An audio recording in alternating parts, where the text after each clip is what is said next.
There was a shooting in Baltimore. You guys can see this. Baltimore shooting, 4 wounded, Morgan State University. And we were just talking about Baltimore in the live stream and also too in the last video about violent crime. And, as it turns out, there's yet more. Someone, alerted me to this in the comments. I looked it up and just wanted to have a chat about this, also American history, and just have a general dialogue with you. I think it's important to have a dialogue and exchange ideas. This is what helps get things better, because sometimes people get, and this is just the way that it is, if the current state of social media, that you get siloed in your own little neck of the woods and don't necessarily branch out into hearing other people's opinions and ideas, which I think are important. So there's a couple comments that I want to read to you guys, and we'll have a discussion on this. So first is coming from Leah. So thank you, Leah, for comment. It says, Chris, if you want to fight crime, you have to fix the underlying cause. This continued rises in all living costs, lack of education, lack of health care, lack of investment in communities, and continually flooding the streets with guns and drugs. You're going to have crime. Continually ignoring white-collar crime doesn't help. I completely agree, but I want to keep reading to just give yourself a voice. This stuff is not all equal. And so she was, this next comment is commenting on, comparing, say, January 6th to different lootings happening in Philadelphia and elsewhere, et cetera. But here's any number of things that we talked about in the last video. But she says, this stuff is not all equal. Yes, it's a clown show. Some clowns are malicious. Gates, talking about politics here, Republican. Gates started this removal of McCarthy, and they didn't want to work with Democrats. This is the problem. The parties need to work together. He didn't want Dems' help, so he didn't get it. Okay? So the political thing is always a tricky one because, again, if you want to be popular on YouTube, you have to tell people, hey, your team is better than the other team, and your team's always right, and the other team's always wrong. But I do appreciate, and I was being sincere, I do appreciate Leah's point of view. It's like, hey, we got to find a way for the parties to work together. And I completely, 100%, totally agree. One of the issues that is a real problem right now is we're so consolidated in our particular teams that we don't want to even talk to the team. And if the other team disagrees with us on, say, taxes, then suddenly the other team is evil and immoral and that kind of stuff. And I hope we can get beyond that. I'm just telling you guys that I served in the United States Navy. I lived in, multiple states in the USA, maybe 15 to 16, 17, something like that. I have to count of all those states. I lived in many cities, and I had friends, all different types of backgrounds, et cetera, political, race, ethnicity, and get along fine. You can get along with different types of people, and you can disagree about taxes or policy or whatever. And yes, we need to learn to talk to each other, especially in the USA when, it's all kind of different people live there. Here's another one. Freely mentions here, crime across the USA is down overall statistic year over year. Look it up, okay? Which I'm going to address in a minute here. You, like many other informal news sources, are perpetuating a Republican talking point about crime that feeds into people's fears. The false equivalency between Republicans and Democrats that we need to fix corruption overall does a disservice to those who protected the Capitol on January 6th. You remember that probably by not taking a side, you are taking a side. So he's saying that neutral is a side, right? And he essentially wants me to be more, more left, which is fine. I understand that point of view. Crime is addressed at the top down. You're in the middle, not wanting to upset the radical element in this country, enables them, and you look spineless as a result, kind of like McCarthy. So I appreciate the comment. I don't want to look like McCarthy, and I'm not so thrilled about looking at spineless. I think you have an interesting point. So I can read it. I can read, but I'll disagree. But not necessarily. I'm not angry. I don't think you're immoral, even like that. Because I do want to solve the problems, and sadly, this is just real. People are willing to point out problems on another side, but not necessarily in their own. And this is not just this era. This is something that happens throughout U.S. history, and I'll give you a couple examples on that. So one is the first question, and sort of I posed to you as just a matter of background in U.S. history. Do you know what this picture is, and where does it come from? If you don't know, this is the end of the Vietnam War. It's a real famous picture, essentially the last chopper out, right? And this is the U.S. Embassy, and it was a chaotic time. And I bring up these photos. This is another picture of the Vietnam War. If you don't know, I lost my family in the Vietnam War, and I lived through a lot. And I bring this stuff up because with events like this, and there's a time of war, and what it's like, why is it related to other stuff? Is because even today, people argue about what this war means. They argue about whether or not the U.S. should have even gone, whether or not the U.S. could have even won the war, whether, we left too soon, left too early, left too late, right? Any number of things. Like people still argue about the war and everything about it. And I want to say that like these debates and like how we perceive reality has been ongoing. And some of the things that I try my best to do on this channel is give you, right, a reasonable perspective on stuff and to give you as many facts as possible. And so this is something that I hope we can agree on. But the thing that these days and with social media and sort of the rise, and this is just reality that maybe the last, I don't know, 4 or 5 years, whenever Trump came to power, we call it the post-truth era, where like truth didn't matter, doesn't matter anymore. And the simple example that people always give, and I'll give you the same one, is where like he had his inauguration speech, and there was a crowd that came, and he was telling people that the crowd was like the biggest of all time. I mean, it wasn't scientific at all. He's just like looking out in the crowd, like, oh, it's the biggest of all time. But he would say that stuff all the time. He'll say he's the best president of all time. He's he's the most persecuted of all time, et cetera, et cetera, et cetera. And this sort of like choosing your own reality be even more perpetuated on social media, where people can just make stuff up whenever they want. But I'm saying, though, this isn't necessarily just social media. People can make up whatever reality they want about Vietnam War. And the one thing I just try to say is like, hey, let's look at facts. When did it start? When did it end? Right? How much money do we spend? These kind of things. And I try to do that with the market or any kind of news. And then give you a reasonable opinion from things that are based on fact, but I don't just try to just randomly make stuff up.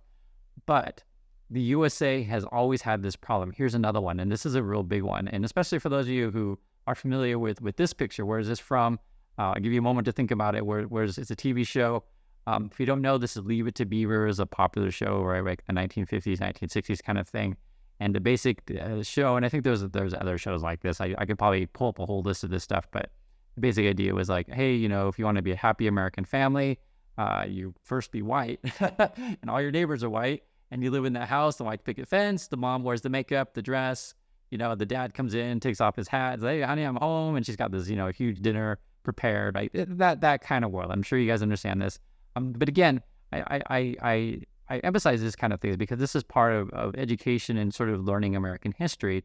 It's always been contested and debated. Like, did this world even exist? Some people actually think this was a real world. Some people think that, this sort of imaginary, suburbs of the white picket fence, right? There's the mom and dad, the couple kids, that this was the reality for everyone, right? But it doesn't quite coincide with, say, for example, the civil rights, which is like the same era. And if you guys understand what I'm saying here, is even, then or even now today, people argue about like what actually happened in American history. And one of the things that you hopefully learn, and not everyone ever learns this lesson, is that people have different experiences, right? So like, for example, you can see the sign here. It says UAW, which is funny because we're talking UAW strikes now, but it says end segregated rules in public schools. Like, we're talking about a year where like they had school segregation, or like, an era where they have like different bathrooms and this kind of stuff. So clearly not everyone necessarily benefited in this sort of, fairy tale world. There was a situation, if you guys know, in U.S. history where, the civil rights people wanted to make a point where they would just walk through a neighborhood together, and there'd be white families out like throwing rocks at people, right? And it's like, they're just gonna be completely peaceful. And part of the point was to show, for everyone to see that, like, hey, even though I'm not we're not violent at all, I'm completely peaceful, people are still gonna attack me. So it's a long discussion, but I just want to point out that not everyone agrees. Even what happens, yesterday, let alone, years ago. And so this is sort of these fights that we have now routinely every day in the media is like an ongoing struggle of what is reality? What is your particular experience? Someone brought a comment too. It was like a couple of days ago, which is an extremely very good comment. We were talking about the appointment that Gavin Newsom made of the senator, and also I mentioned the Supreme Court justice person. And one of the things that I always say in this channel, and I say it over and over again, is if we want to have a better country, a better world, is you look at all candidates. And it was interesting because the discussion brought out a good point, and I've heard it before, and I just want to share if you've never heard it, is like some people like to say, hey, Babe Ruth is the greatest baseball, player in all time, and does something that he's got, like, I think at the time it was like 772 home runs, that was the record, etc. But this is also very real. You have the thing called the Negro League. So essentially black players played in a different league. And to say Babe Ruth was the greatest player, even though there's a large subset of players that were extremely good, so this would be like your Josh Gibson, Jackie Robinson, Satchel Paige. I'm just showing you the movie Soul of the Game because I really like this movie. It's one of my favorite movies, and I wholeheartedly, like, how can I say, I identify with this movie because I had this kind of experiences all my whole life where I always knew that I was good as everyone else, but I was locked out of the system. I write about this stuff in my book, Positive Angle, and that's sort of what the book's about, is like, how do you cope psychologically when you feel like you're as good as anyone else, but you're locked out. And so, like, for me, growing up as a kid, these kind of movies really spoke to me because frankly, there was no movies about people who look like me that really reflected the world that I was living in. And that's another issue. It's a whole other thing. It's like, if just because you don't know about something doesn't mean it doesn't exist. I think that's a good way to state it. And I want to, mention the Baltimore thing is began. I was just there. There's my mom. I haven't showed this picture anywhere on social media. This was the first time I've shown it to anyone. But we were this is the Baltimore Harbor, and you can't see all of it. We just, show the water part. But this is real. We went down there, and it's not safe. It's not safe. All the stores were closed, which is really surprising. It was like a weekday. I want to say it was like a Tuesday or something like that. Everything was closed. The only thing that was open, there was like a Cheesecake Factory open, but everything else was closed. And there was just like kind of riffraff people, walking around asking you for money. And I don't have to explain to you who it is and who's doing it. I'm sure you know if you've been to places like Baltimore or the big cities. And you'll also know why I'm sensitive to these topics, because if I say who's doing it, then I'm sure you get it.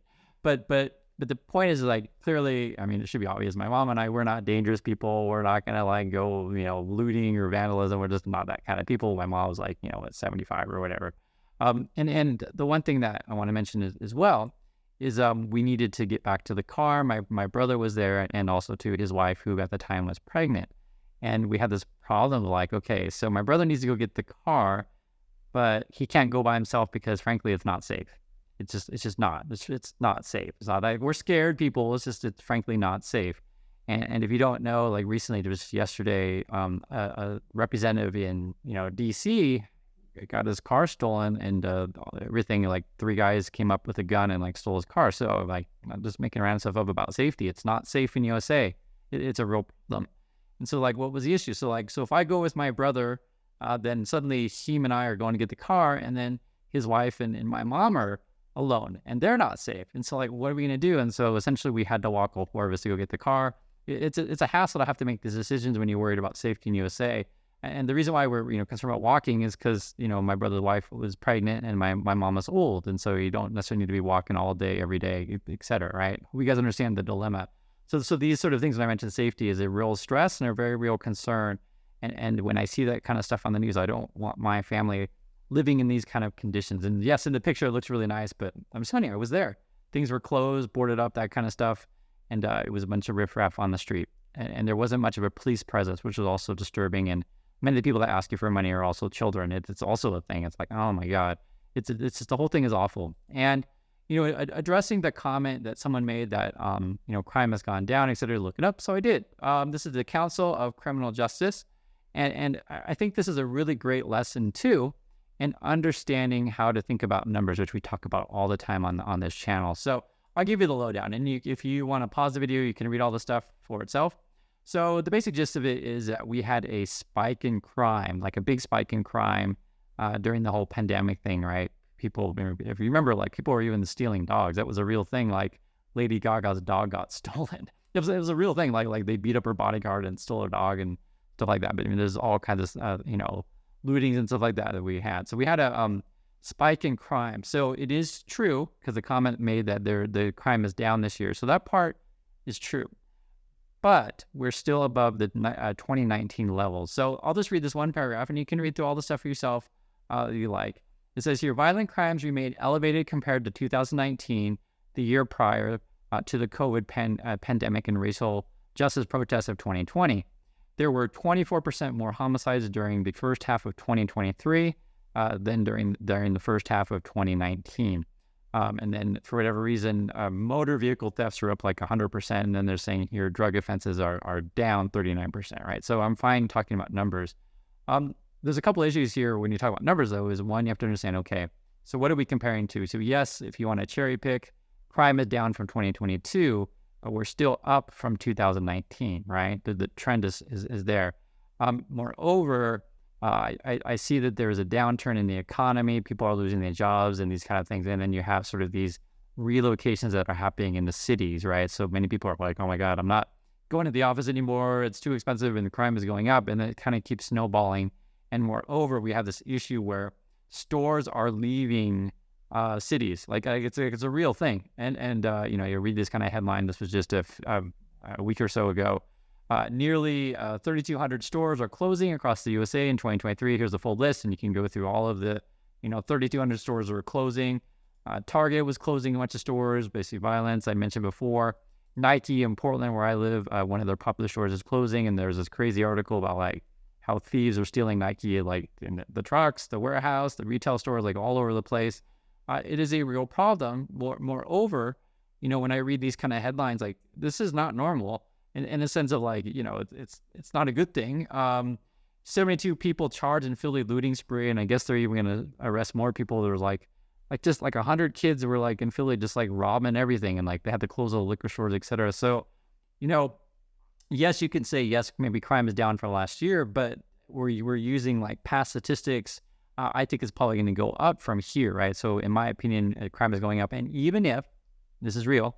Even if, say, in your neck of the woods, crime is not going up, it depends where you live. Everything depends on where you live. Even the article that said itself says like, well, it depends which cities you're talking about. We're only looking at like 30 cities, right? Everything depends on your neck of the woods and where you live. And I do want to emphasize though, like, take this stuff seriously though. When I see a carjacking in DC or representative, I don't think it's good. So I hope you understand why I'm fine talking about these things. I'm totally fine talking about it. And I just hope we can all agree it's a problem. I don't want any crime anywhere. This is another one that was just recently. This is just like a few hours ago.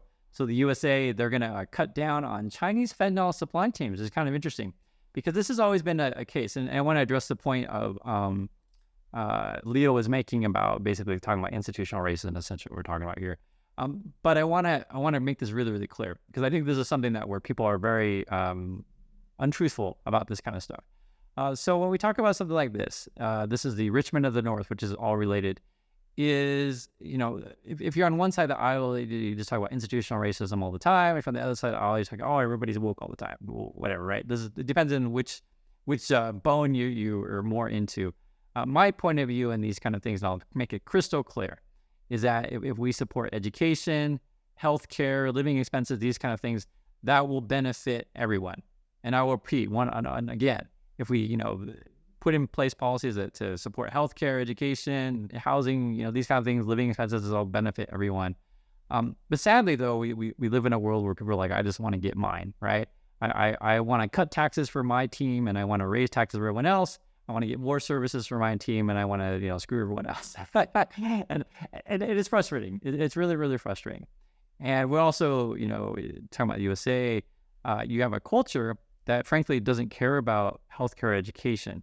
If you bring up any kind of thing like that, they'll say, you're a communist, you're a socialist, you're evil, this kind of stuff. And that's more of the Fox News crowd. But it's really frustrating, actually. If you visit other countries and I'll just be really honest with you, before you ever criticize socialized medicine or socialized education, these kind of things, I'd like you to see you live without Social Security. I'd like you to see you live without libraries and schools and roads and these kind of stuff, like, etc. Moreover, before you criticize, other countries for having socialized, say, education, I would like you to say, hey, you're never going to go to a state school ever. I mean, state universities, they're a lot cheaper than private ones, and they're supported by taxpayer dollars. And we have this whole, discussion of like, oh, I need to close down all universities because they're all corrupt. And I mean, it's just like we have this like really weird culture in USA that's anti-education. That's really frustrating. And moreover, don't talk about the countries if you don't have a passport. I've never been to. I'm telling you the reality, and I can make a separate video on this, and I could talk about, ad nauseum at length. When here in Korea, when you essentially give access to healthcare to everyone, and there's a similar situation in Japan, lifespans are really long, longest in the world. And it's not just Japan and Korea. There's other places as well that have long lifespans. I'm just saying, I live here in Korea. I go to the hospital. it is leaps and bounds better than USA. And it's like really, really cheap. Like really, really cheap. You're buying, drugs at the drugstore for like $2, $5, that kind of stuff. Like, go to see the doctor, it's going to cost me $10, right? These kind of things. Like, it's just really, really cheap. And you can't compare it. It's not only is it cheaper, it's better quality. I'm just telling you flat out, it's better. I live here, I know. But again, if you've never experienced it for yourself, you wouldn't know. You would have no idea. And there's all kinds of discussion in that, but I just want to say that it's frustrating that sort of the things that we have, and I understand this, right? And I've mentioned this several times on the channel. The popular song in the USA was "Rich Man of the North," and this guy's basically saying, "Hey, I work hard.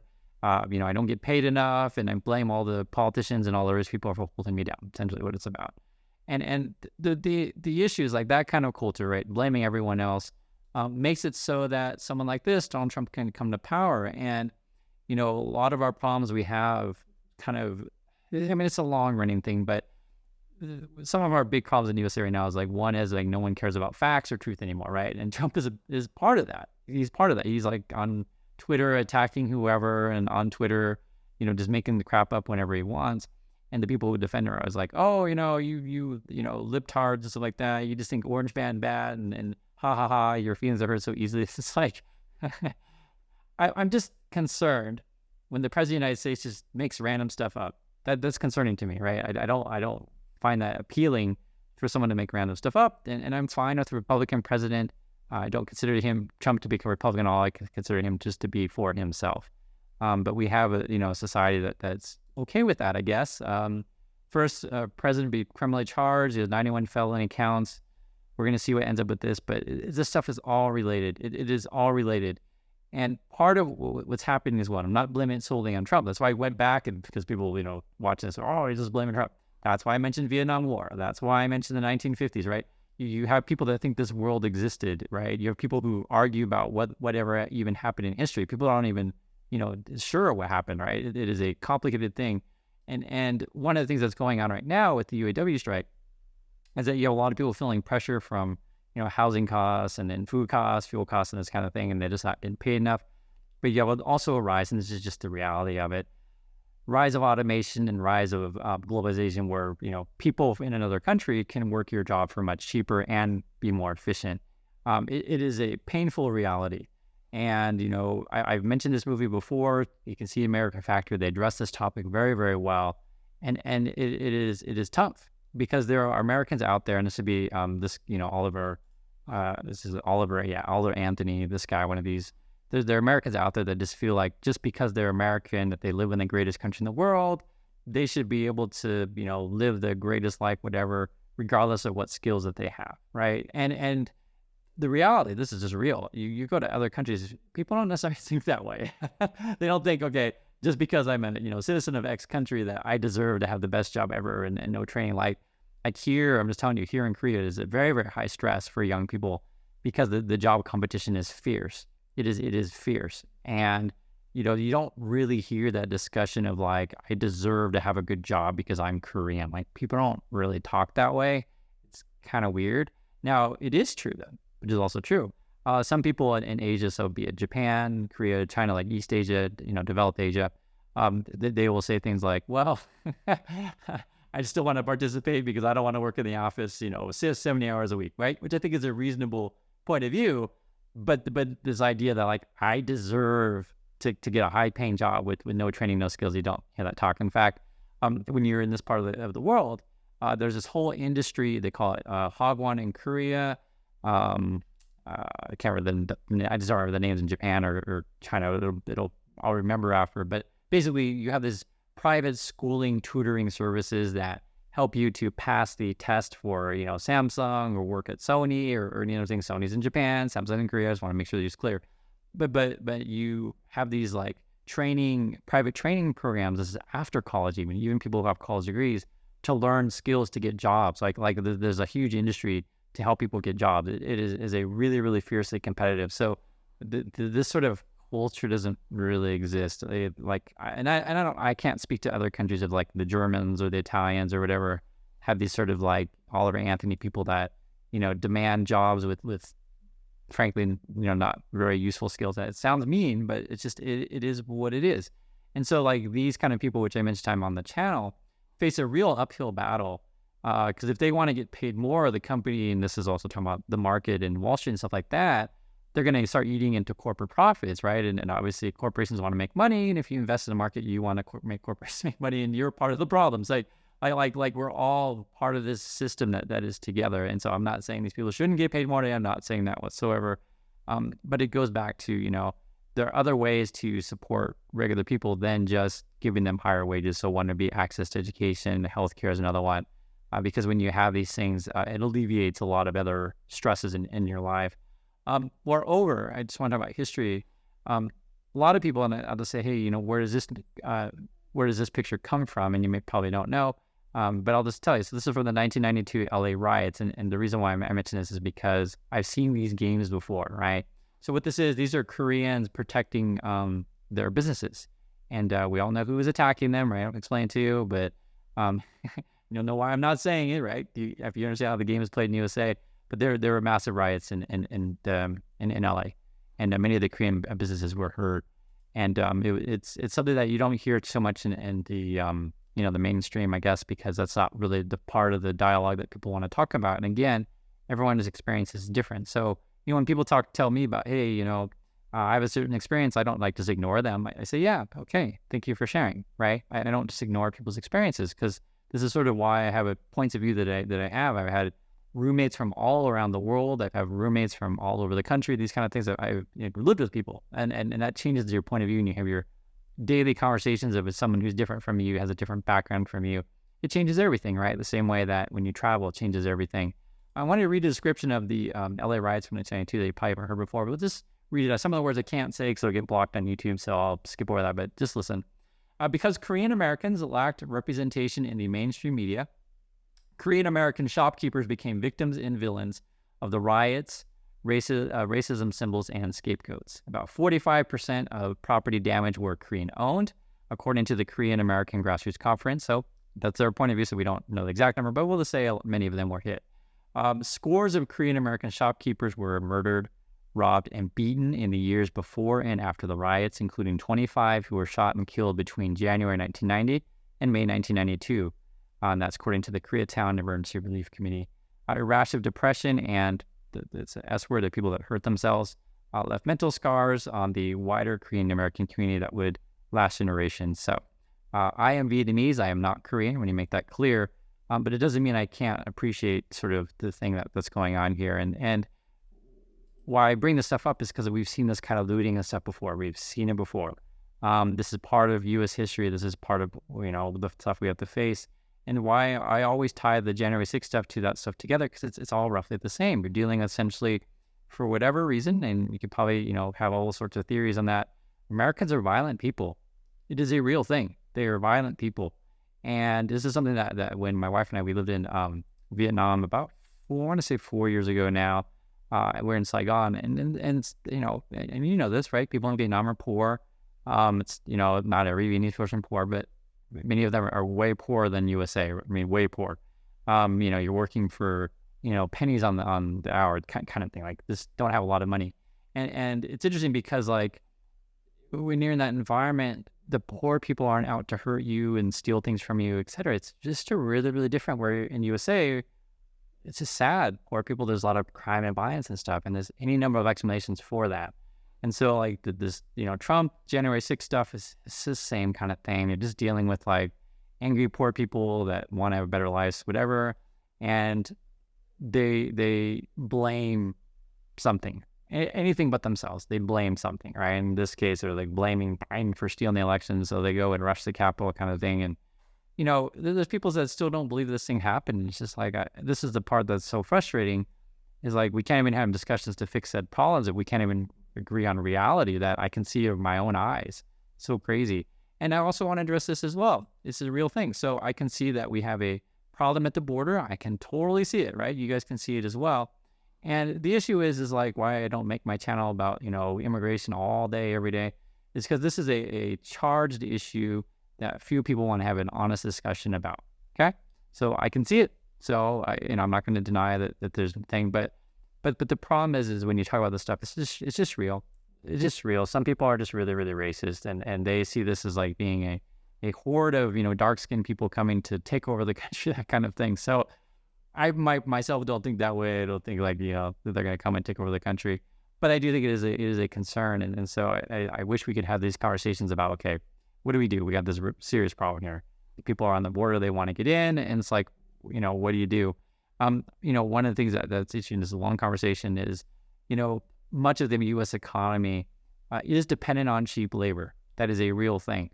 And it's something like agriculture, restaurants, this kind of stuff. So, you have to address those kind of issues. Also, too, like it costs money to send these people back. So then you got to spend money to do that, which they were addressing in the budget stuff in Congress. And if you do want to protect your border, et cetera, you want to do things that would actually work. And which is another issue, right? People are honest about that because, someone says, hey, we should totally build a wall. And then you find out that like the person who, makes money from building walls is like supporting said politician. Yeah, getting my point on this stuff. So, I'm fine talking about these things. I mention it because it is difficult to talk about stuff when we can't even agree on reality, nor agree on like what to do about it. It's multiple discussions. I don't want to get too deep into this one, but I do see numbers, and this is so kind of what I try to do so much on this channel is show you guys as much facts and numbers as I can and give you reasonable opinion of this stuff, and I'll make it clear when something's my opinion and when something's fact. So it looks like though, I guess this is here. We've had over 2 million. What are they calling this? I'll read it. For the second time in U.S. history, the unpublished DHS, that'd be Homeland Security, data shows an annual migrant apprehension, so they're arresting people, apprehension, I guess we call it, along the U.S. southern border surpassed 2 million. The data pertain to fiscal year 2023, which is ended this weekend. The 2.2 total migrant apprehensions in fiscal 2022 remains slightly highest ever annual tally. So you guys can see the tallies there. So, it's crazy. Like it depends like how you want to read this. Are we apprehending people because more people are coming, or we're apprehending people because like we got more enforcement down there, right? And I'd have to really dig into it more. This is not the focus on my channel, but I bring this up because I wanted to say, hey, when I try to address things, I try to do it in a non-passionate way to be rational. But the average person is like, say like some person like this is like basically irrational, which is like you could argue a lot of people in the US are these days because it's the emotional issue. And they would blame, all these people here for their problems, which I don't think is a great strategy. But that's the typical sort of person's point of view on stuff is like, I can't blame myself. I need to blame as many other people as possible. And if they don't look like me, more the better, right? And I know, and I may joke about that, but I write about this kind of stuff in my book. And I bring it up because, if people ever say, hey, Chris, if you care so much about, what do you do? And I write a book about it. And it's like detailed. And if you check out the book, you'll see it's like there's a reason why you write books, and there's a reason why you should read books. And the same way that I read a book every day, because I try to strengthen my mind as best as I can. The same way that I try to talk about with you guys the news. Like this is for me, this is fun. It's fun to me to read through everything, and also just how can I say it's rewarding too to try to inform people the best I can. We had an issue with immigration with my wife. It's a whole fiasco the last couple of years. When I went back to the USA, she couldn't go. Actually, you can watch the video on that. I made a video about that. The immigration system in USA is a mess. So that I hope we can all agree on. How to fix it is a really, really tricky issue. But, that's not the focus of this video. The focus of the video is just I want to have a discussion on this stuff and understand, again, if you want to be successful in this world, this is business, this is investing, this is your life, managing money, whatever, you have to figure out, okay, right, what is really happening? What is the reality? What are the true numbers? And like, also get other people's point of view and don't just discard someone else's experience. So thanks again for your comments, everyone. And I hope you guys understand my point of view on all of these things. And I'll catch you in the next video.